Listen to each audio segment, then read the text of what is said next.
everybody, my name's Tris and this is Double O Neal. This channel is about model railways and my journey along the way doing this.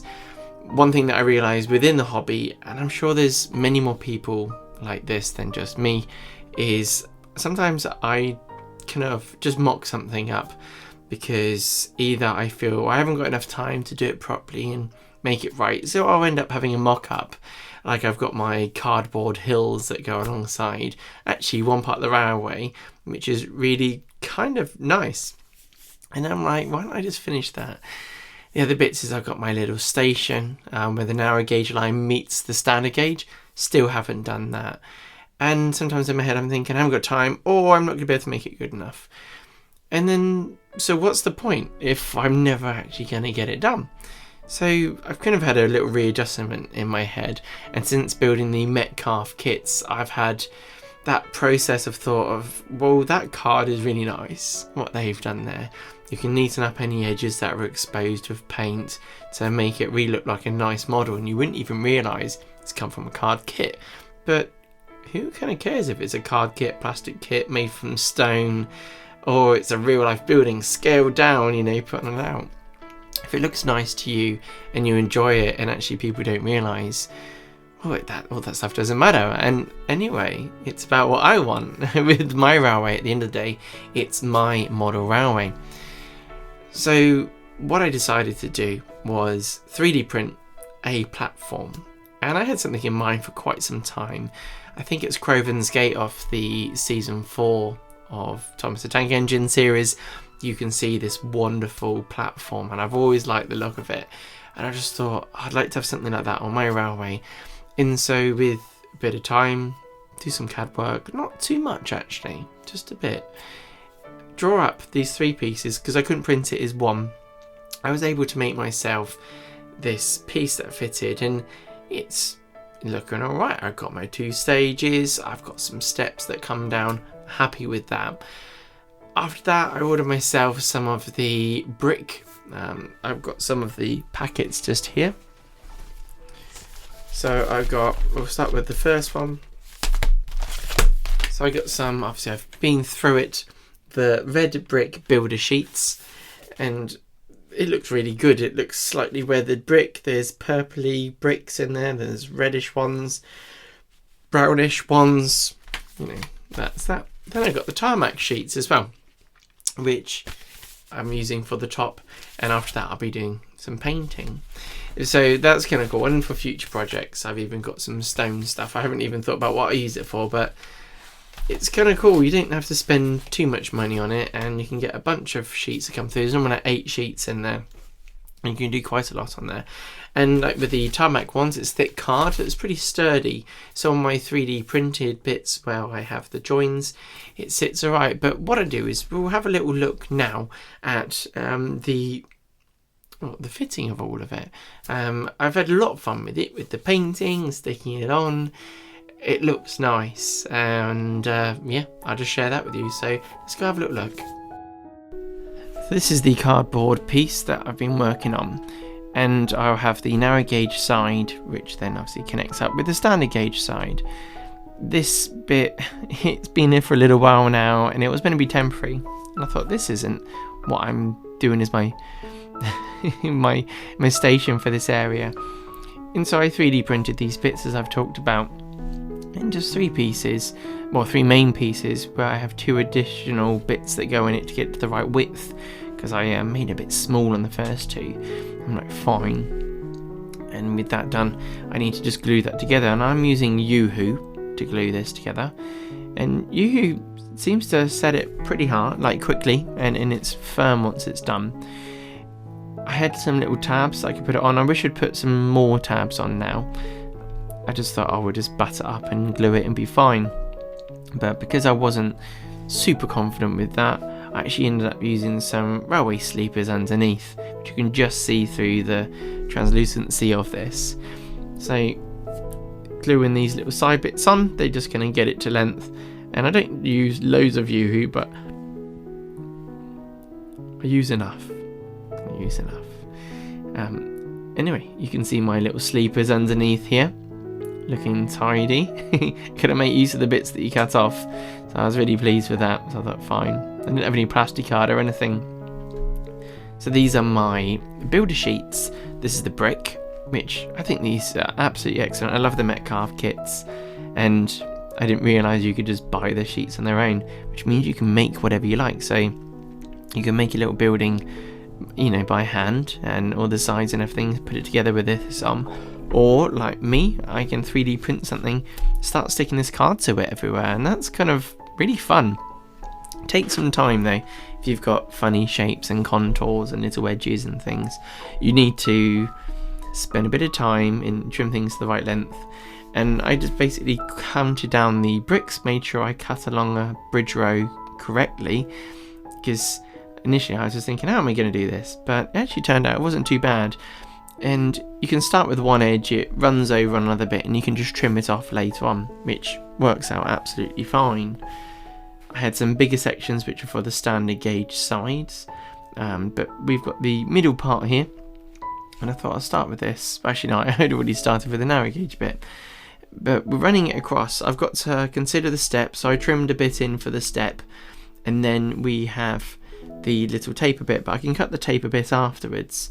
So all I do is I'll drop it on and just make sure it's on there nicely, kind of a little bit of pressure with the fingers and just rub it all in, and it seems to stick reasonably quickly. Actually, I'm quite impressed with how well Yoo-hoo sticks down. So we're going to stick all these different bits on, and then I obviously need to do the middle bit. It gets trickier and trickier when it gets into a gap, because I can't just trim it at the other end. So you need to play with it until it's the right length, and it will be fine, because you don't have to put the glue on straight away. You can play to your heart's content really on this one. So that's one thing that was nice. I sometimes rushed a bit and thought, oh, I can glue it on now, and then I put it on, and then it was like, oh no, it's too long, or it's too short. It's just, fine. If you had to, you rip it all off and you start again. The card is thick enough there, where I have the joints and the layout, it worked out alright. The idea that of painting the, you know, and building it up would mean that I see these edges, whereas when I build it up with the card, you can actually butt the ends of the card up really, really nicely, and it works out, well, really well. So you're trimming it all off with a nice sharp blade, and that just made the whole thing just so much easier. You can see little white edges that will build up from the card. I'm going to paint them later, and that's going to be the kind of one of my favourite bits. I always enjoy painting. I'm not the best at it, but I love having a go. And I'm now sticking on the little steps, which made it more fiddly. And I thought, do I need to do this? It's like, yes, I do. Because I was thinking, oh, I could just paint them a brick colour. But I'm really, really pleased that I did. Just trimming them all out, and then getting a bit of glue on, and then tucking them in place. A pair of tweezers, a knife blade, and a ruler. And you can do all of this really, really well. And yeah, the sides of the steps had to do these little funny shapes to go in there, which was fine, and I knew that the bits sticking out, I can just trim them all off afterwards. So made it easy. Once it had dried, I just get the knife in and it comes off. And that's that really. After that, I need to do the tarmac top, which I thought, how am I going to do this? But I did a slice down the centre of it, and then it meant that I can split it off to both bits, so you don't have a join on, well, one of the sides anyway. Once that's done, I just Yoo-hooed it on. That's cool. Is that a thing? Yoo-hooed? Glued? I don't know. But I had to consider the other bits. So where it met the steps, I had to have a small cutout. But I've got a little bit of time once it's sitting down there to manipulate it to make sure it's in the right place. And it holds really, really well once that's happened. Once all of that top bit was on, I put all my little steps in and tried to make them all the right size. It's just all a little bit tricky, these things, but you get there in the end, and you just kind of squash it down in place, make sure it's stuck, and you work your way down. Once that was done, the joyous thing of giving it a paint, and where all the white bits were for the tarmac, I painted them grey, and where all the white bits were from the brick colour, I used my Oma Miniatures brick base colour, and that was nice, and honestly really, really pleased with it. After that, I masked the platform. I checked it first to make sure it would work out alright, but I wanted to paint that little white edge on it, as well as on the edge of all of that. And that was just using some Rail Match primer paint. and it comes in a pot, and it comes out really, really nicely actually, and I was really pleased and very satisfied at the end when I was peeling it all off wonderfully. It worked and it looked nice afterwards, and I was really pleased. And as you can see here, just touching those side bits, slightly out of focus, but you get my drift. We can't have it fluorescent orange, it's not going to work out for us, is it there? But with that done, peel away, and it's just nice, it looks good, and very, very satisfied with it. Better than I think if I tried to paint it. Putting it up on the layout now, yeah, satisfying process. I need to finish off the rest of it like I've talked about. I need to make my cardboard mountain / hill, whatever it is, turn into a real green hill. And yeah, let's get the railway looking like a little railway. It doesn't have to be perfect, like I've said. That's like my new thing. It doesn't have to be perfect. It just has to become a railway, and so I can enjoy it. Because that's more important than anything. Enjoying it, having a bit of greenery where you want it to be. Right, let's take a look at a few clips and see you back at base.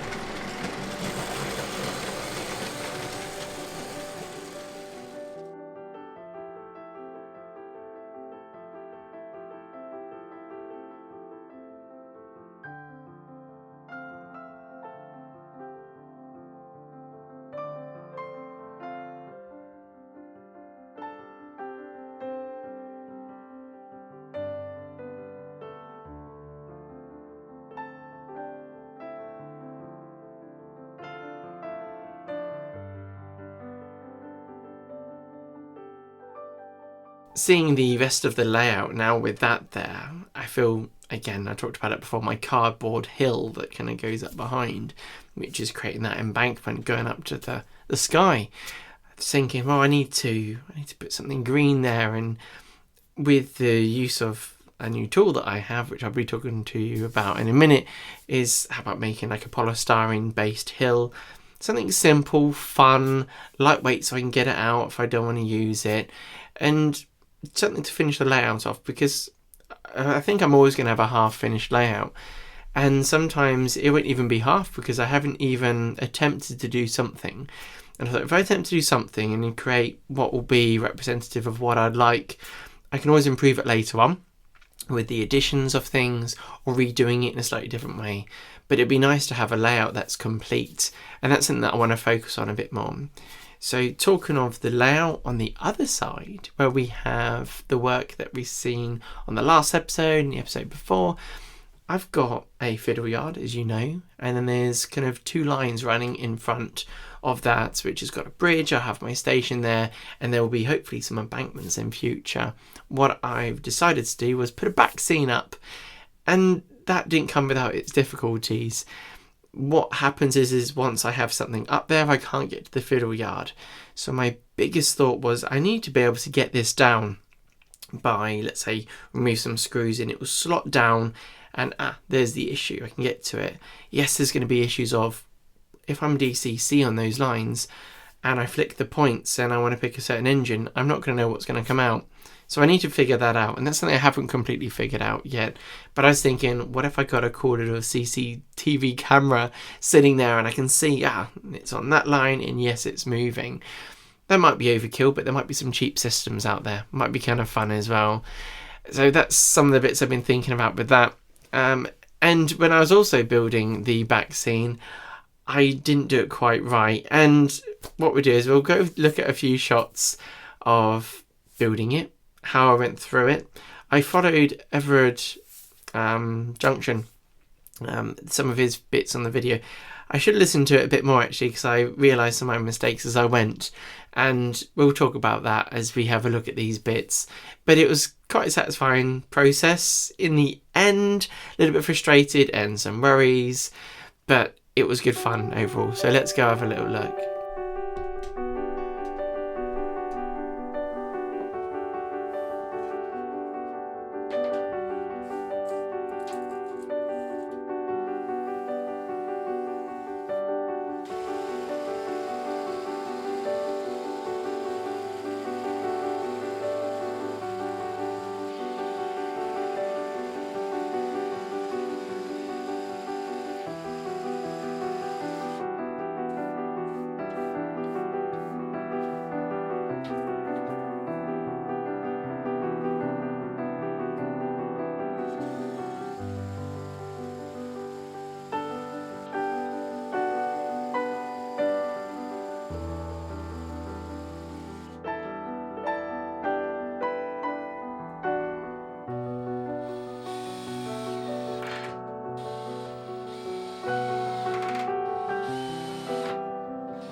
So with all of this, it's, as you've been seeing, it's a gentle process of getting a board, put a frame on the back of it to kind of support it, and some little legs that eventually screw onto the baseboard that goes up in my loft. One thing that I noticed throughout all of this, I was adding quite a bit of weight, and if I did this again, probably step down on sizes. I've got 9mm ply at the moment, is the Backscene kind of base, and then obviously my pine wood that then goes with that. I think I should have followed a bit more of the advice of people that I've watched recently. Budget Model Railway mentioned only using double-sided tape to put all this stuff on. For me, double-sided, I'd be, I guess, a little bit scared that I wouldn't do it right to begin with, but I guess that comes with confidence. But one thing that I did learn about was using double-sided for the beginning part of all this. I kind of didn't have any, and at the time, I thought, I'll be fine, I'll just stick it on like this, and I kind of wish I'd used double-sided on a lot of this, finishing edges and starting edges. You gain that bit of confidence that's going to hold.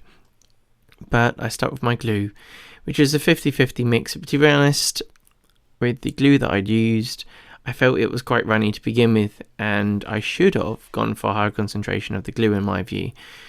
But what I did find was actually once this is all dried, I did gain some wrinkles, and I didn't have confidence not putting enough glue on, because this took ages to dry it to put a heater underneath it, which naturally warped the wood slightly, which was a bit of a pain.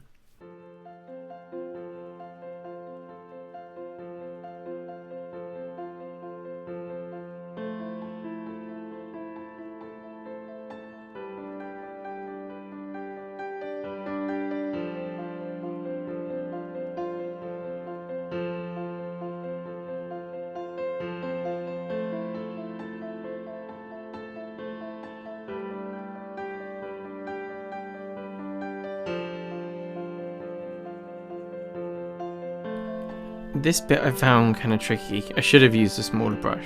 Actually, what I should have used was double-sided tape. And if I could go back in time, I just used that. It would have made it much easier. Kind of leaving something on there.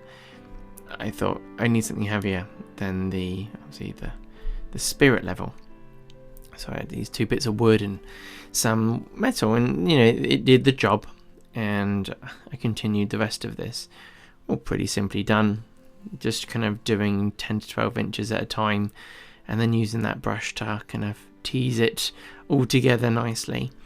But here, the most enjoyable part of all of it is just kind of that finishing step of trimming the edges and taking that excess paper off that you don't need. And I'm just using a sharp Stanley knife blade really, and that's all. Once this is done, I'm going to leave it inside to completely dry, because obviously I'm doing this in the garage. I did have a heater on with it to try and help with it kind of drying a bit earlier, but yeah, we'll let it dry a bit indoors. I forgot how long this was actually. It was a little bit tricky to get out and get through the house. I had to open some doors ready for me and just make sure that I'm careful and that I don't really go and trip over anything. Clearing off the layout is a necessary part of getting to this area and putting the backboard out. It's always a shame when you close a loop off, and I know that it's going to come back up later. But I did this and the rest of the work over the course of a week and a bit, and end up not having any opportunity to run the locos round, so fine, it is what it is. Get on with it, get it done. And it's all simply held down at the moment, so I just lifted it all off. This board, the aim is that I can drop it in and it will go down this gap. So I'll just position it here, but I've got these bits of wood here which I glued down with the thought that it was going to go there, but it's not. And these are 40mm pieces of pine, which I'm just going to glue in place. And they don't do anything except they have that vertical load on them, so it should be fine. So I've just not super glued, PVA glued them on, and then I'm going to rest the Backscene on here and then go underneath and screw them on. So there's a Backscene there now and it looks nice. I did scratch it a little bit. The board fell over when I was trying to hold it up to then go underneath and put some screws in the back, and marked it, but I'm going to maybe try and come in and, as well as I can, maybe some watercolour or something, like paint in the bit where I've scratched it as a little bit of a darker mark, but with the intention of that being there, I want scenery in front of it to help blend it in. And so with use of polystyrene foam, I want to put that in, build some bits up, have it so I have little trees and bushes, so it all kind of works its way to the back scene from where the station and the line, the bridge and all the other bits are going to be. So with a foam cutter, which I've got off Amazon, there seems to be one kind of common type one that I'd seen. Fine, got that. Had a lot of fun. I will say, get yourself a decent quality mask if you're going to be in the loft using a foam cutter. It kicks off a lot of fumes, and I know they're not good for you. There's some horrible things that kick out from that smoke that are, well, I think they're carcinogenic. Well, they are, I shouldn't say think. And yeah, protect yourself. So I've got myself a decent mask so I could crack on without harming myself. Health is very important to us. It is a hobby and we forget about the health side of it sometimes. So yeah, so again, let's go and see the process of that happening. It was very enjoyable. Now looking back at it, being able to visualize what's going to be going in the places, and it's a quick tool to building up your layout. Sometimes I'm thinking about bolt a piece of wood here, bolt a piece of wood there, and it always feels a bit overkill sometimes for just putting a little bit of track on top of it. I think I need obviously the wood in certain places to make it firm, but the foam's going to allow me to lay track in other places, build embankments, build hills, and quickly work out what's going to go where. So let's go take a look at the scenery being made up. I was very pleased to get this tool. Playing with polystyrene generally means you get lots of these little polystyrene balls everywhere, and with using a actual tool that melts it and slices it perfectly means you don't really get any of that. You get the odd bit here and there when you've not been careful, but now I have that risk of the smoke inhalation, which I've got to obviously take care of. And I got myself a little mask along the way. To begin with, I hadn't even thought about the fact that I've carcinogenic fumes pouring in at me. But as I kind of building up that kind of, let's say the second part of the back scene, so you've got the back scene, but then I need something that blends in. I'm now creating what will be kind of an embankment that I can put some, I guess, plaster bandage to begin with, then I'll paint it, then we'll put some static grass on, I'll have a fence along the back of the station edge, and then we'll have bushes that go up against the fence, and then some small trees, so to speak, so we don't hide what is in the back scene. And hopefully when you look at it, you don't just see back scene railway, you see this kind of blend. Obviously it's quite difficult because my back scene only goes so far, and I want to build up lots of scenery just after each end to make it look nice. But as you can see here, I've taken some kind of swervy little cuts through it, and it was just to get an idea of things.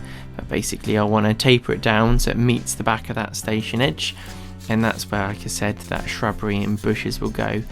And just taking edges off things to take away the kind of, let's say, the man-made landscape look, and start making it look more and more natural. So on the back and the front of it, I want to just make it look something that's, let's say, dare say, believable, you know, that it looks realistic. Who knows, but I'm gonna have a play. If it doesn't work out, we can always have another go later on with some more polystyrene. Easy material to work with. Instead of throwing it in the bin, I can recycle it and use it myself, which is good. Obviously the little bits I have to dispose of in the correct manner. But as we'll work my way through, you kind of gradually get it to a point that you're happy with it. So what I'll do is we'll speed me up a little bit because this is a long process, and I'm going to use this for my, let's call it my track bed area, my area for my goods yard. Eventually I want to make that even bigger. I'll put some main wood underneath, but obviously I want to make it right. As you can see here, I'm kind of cutting in. Obviously I make more edges every time I do one, but you can see there, you can imagine that once I've got a bit of plaster bandage on it, it's gonna generally have a nice look to it. I'm kind of excited about that stage of it. It's gonna be making the railway turn to railway much quicker. Sometimes I don't do anything like I've said before because I'm thinking, oh, but it won't look right. Well, let's just get it done, get something out there and together, and it might actually look quite good in the end. So that's that, and I want to kind of continue something like that across the layout. So then you've got the trees behind it, and you can imagine, obviously I'm finessing little bits that I see. I want to bring this down to meet the bridge eventually, but it's just fun, actually, really, really fun. But you do need to wear protection. And here I'm using what is like the magic wand part of the tool. You can put that on. That creates a lot of smoke, and it really wasn't good. And that's why I went out and got myself a decent quality mask to keep myself protected. On the front and back of these bits, I've gone and put some of this foam, and it means that I can space it exactly where I want. And the big idea for me is that I can lift all this stuff out, even with all the static grass and everything on, and I'll be able to get to the back scene. And behind the back scene, which is the fiddle yard, which is something I'm very conscious of not being able to be got to, let's say. So I want to be able to take bits of the railway apart to get to that area. I'm already regretting it, doing it. I'm thinking I shouldn't have put a fiddle yard back there. I shouldn't have had anything there. Should have just had my back scene and that's it. But hindsight is always a wonderful thing. It might turn out alright. Like I said, I could get a CCTV system to have a look at what's going on under there, or behind there, so to speak. But that's the beauty of this hobby. We can always change our minds and do some things differently, though it did take many hours to do. On this bit, I'm bridging up the gap between the bridge and what is the railway at the moment, and the wire cutter just gets in those areas, and I can cut it to shape. And eventually, once this is all done, I'm gonna glue it together with PVA, and then I can hack into it a bit more. But I can't help myself. I just start hacking into it, creating shape. This is my nice big mask I got. I got it from Screwfix. It was £29. I thought that should help me a little bit more, and I didn't feel like I was breathing in those fumes anymore. At least they're a little bit more filtered by the time they got to me. Obviously, health is important in this hobby. We don't always think about health, but there's lots of different things that we do to do with the hobby, which actually we should be a little bit more health conscious, let's say. I'm not always, and I realise after, I should have worn a mask, I should have had some ear muffs on, I should have put some goggles on, because we do it at home, we forget, or we just don't care, and it's good to care about these things. So this is how I should have done some of it to begin with, stick it all together and then cut it and trim it. All these little bits, I'm going to build up a nice little hillside so we can then start hiding the fact that we've finished the back scene. That'd be quite nice. On this bit, you can actually just see the scratch kind of to the right hand side of the bit that I was holding. And my hope is that I can have some trees hiding it in some way. But I will try and touch it in with a little bit of blue paint without trying to spoil it at the same time. But if it doesn't work, it doesn't work. One day I can always put a better back scene up, and yeah, no one's going to mind. I'm not going to mind, I'm going to forget about that scratch. The wonderful stage of putting the loop back down is happening, and my favourite bit. I use set track at the moment. My main reason for using set track is because I can work out what I want to do with the layout. And I think eventually I'll use some of the streamlined points. I think I've got one just here, but the set track going forwards and backwards just allows me to do what I want. And to be honest, when you get flexi track out to do the rest of the layout, it looks relatively the same. It's just there's less joins because you can have it every, let's call it a meter, opposed to every 600 like the longest set track bits are. So that's gonna, I think, might be to have a longer set track. Who knows? You can obviously check that out. But getting it together, rejoining the goods yard back up, that's very, very satisfying. And I can start putting some locos running around the layout, which is, for me, very, very enjoyable and relaxing, and all part of the therapy that Model Railways brings to us. Anyway, I hope you've enjoyed that part of it. I kind of think it looks great. I'm looking forward to getting some greenery on it and get some more polystyrene and in the other places to give it some shape, and then plaster bandage it. The beauty of the scenery is, with it being foam and the way I've slotted it in, I want to be able to access again the fiddle yard at some point if I need to. And my view is, when I eventually put, let's say, the plaster cloth on or whatever I do, and it'll be all grassy with trees, I'll be able to pick the trees off once it's done and carefully lift it all out in certain ways being done in a manner that means it still looks nice when it's on, but when I get it off, I'm not going to damage it. It's not going to scuff up the back scene. Be able to get like literally 3 pieces out, and then I can back off the screws for the back scene, drop that down in the gap because there's enough room for it to drop down. I'd say about that far, which means I'd have full access to what I need to get to that will be behind it if something crazy happens. I might end up regretting all of this, and I kind of think I already have as I'm going. But there's only so much room in the loft. You want to have a loop, you want to have all these things on. You have to have some compromises somewhere. So I'm sure in the comments below you'll be letting me know that I shouldn't be doing it this way. So it'll be interesting. But I think a bit of determination, a bit of stubbornness, we'll get there. The other things I want to mention is that I've been enjoying doing these videos over the past year and a bit now, and it's been encouraging, obviously, getting comments and stuff from yourselves. Sometimes you see the views are much higher than normal. Sometimes you'll get some that aren't so high, and it kind of represents life sometimes. Things aren't consistent in life, and we have to work hard at, even when things aren't as good as you want them to be, and you've put a lot of effort in, you should keep going, because it's hurdles, isn't it? You know, you're running that race with the hurdles in.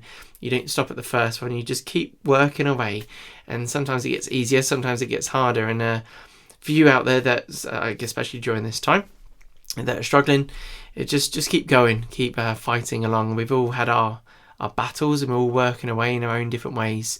YouTube and sharing this journey, as well as Instagram, where I put some of my other bits of what I get up to on there with the railway. It's been a nice way to release what I'm up to and share with the community, and the community's been brilliant throughout all of this. And yeah, I just want to say a big thank you to all of you that have been so nice and helpful. So big thank you to my patrons. As always, the support is always very much welcome and appreciated. And to the subscribers, the people that have been following the channel for all this time, whenever I do a live video, I love it. The names that are coming up have been there from the beginning, as well as the new names popping in. And it's nice to chat to you all and just interact with you. That's one of the beautiful things about lives. I can talk with you and find out, you know, what you're up to, and meet you, and hopefully in real life meet you one day as well. Obviously you might not want to meet me, but if you do, it'll be a pleasure to meet you. There'll actually be a face to a name, which would be wonderful. So that's all from me. It's been a pleasure talking to you as always. I hope you've enjoyed the video. I hope there's something that you can take away from that. I think the fundamental of all of it is just have a go at doing it, even if you think it's not going to be as good as you want it to be, because you can always make it better later or redo it. That's the beautiful thing about the hobby. With me doing it on YouTube, I think, I need to be doing it the best I possibly can. Well, sometimes that means that I'll probably never do it, because I don't have a best I possibly can, because I haven't even done it once to be able to do a really good version. So I think the biggest thing is having a go at doing it, whether it's good or not, and yeah, enjoying yourself. That's the key part of all of this.